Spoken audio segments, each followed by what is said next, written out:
لەگەڵەوەشدا بەرەکانی شەڕی دژی ڕێکخراوە تونڕەوە سونە ئاینزاکەی دەوڵەتی ئیسلامی لە پارێزگای کەرکووکی دەوڵەمەند بەنەوت تا ئەندازەیەک ئارامە، بەڵام هێزی پێشمەرگەی کوردستان لەو ناوچەیە بەردەوام لە ئامادەباشی دانی. نزیکەی 23,000 پێشمەرگە سنوورەکانی باشووری کەرکووک دەپارێزن لە هەڕەشە و مەترسیەکانی دەوڵەتی ئیسلامی.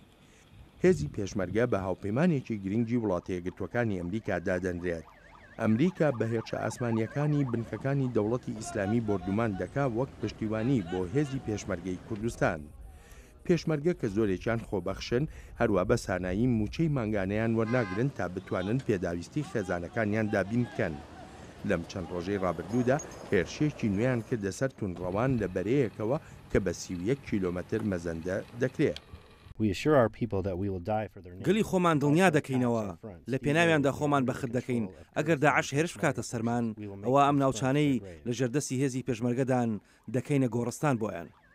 ڕۆژی 26 مانگی هەشت هێزی پێشمەرگەی کوردستان بە پشتیوانی هێرشە ئاسمانیەکانی هاوپەیمانانی بەسەرکردایەتی ئەمریکا توانی دەگون لە ناوچەکە لە دەست تونڕەوانی دەوڵەتی ئیسلامی بسەنێتەوە.